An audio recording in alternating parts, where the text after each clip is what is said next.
I went on a date a couple months ago. It was a pretty good date. I drove this girl back to her apartment. I drove her to the garage under her apartment. We started making out on my car like a Bruno Mars music video. And she's like a 10, and I'm like a 9, you know? So,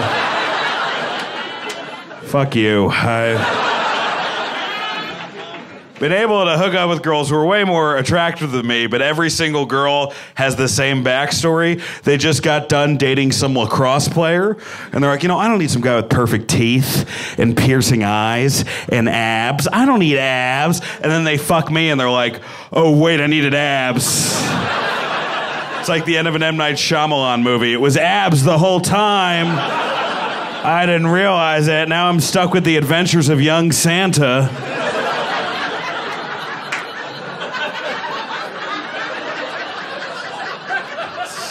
So, I get a call from this girl the next day. Whenever I get a call from a girl I like, I sound like an 1800s gold prospector. I'm like, hot diggity dog, there's pussy in California. She's like, hey, I had a good time last night. And I'm like, oh my God, I had a good time too. She's like, yeah, I just got a question though. After I went upstairs and you were downstairs, did you get scared and take a shit in my garage? Apparently later in the night, someone took a shit in her garage. And when her landlord asked her about it, she was like, probably the guy I made out with, probably him, he has a garage shitting vibe. Like, I'm sure he shat in a garage that night, whether or not it was ours, who knows. But he's a garage shitter. So I told her, I said, no, I didn't shit in your garage. Let me tell you something, fellas. If you have to tell a woman, no, I didn't shit in your garage, you are not going to fuck her. Not in the history of fucking has there ever been. How did I meet your grandfather? Well, at first I thought he shat in my garage. I knew he was the one when I saw him pinch that magical loaf.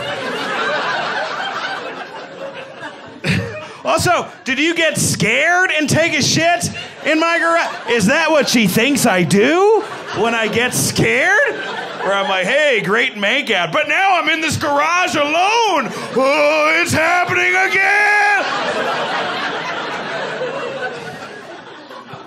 There's a weird thing that happened. I hooked up with this girl who could only fuck with the Weather Channel on.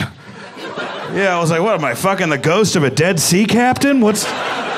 I can only fuck with the Weather Channel on, and I can only get fingered to HGTV. The only way I can come is through macaroni art. Now turn on Nat Geo and eat my pussy.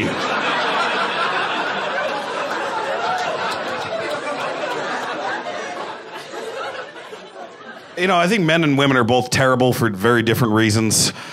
Like, if you meet a guy for the first time and he sends you 10 texts in a row without you responding, you're probably like, this is a problem. But like a guy, if we meet a girl and she's like real cute, you know, we get her number, we talk a little bit, and then we go home later that night and she's in front of our apartment and she's wearing a hospital gown and she's holding an American Girl doll head and she's like, can you help me find the body before the ghosts do?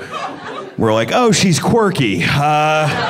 She's quirky. She's like Zooey Deschanel. Give her a fucking mandolin and she'll work it out through song, you know?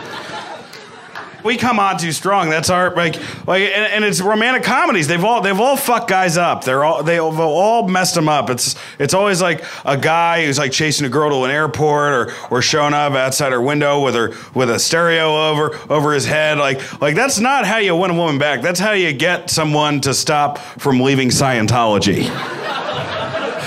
Like you're never gonna hear a vows at a wedding where the guy's like, I remember the first time I laid eyes on Rachel.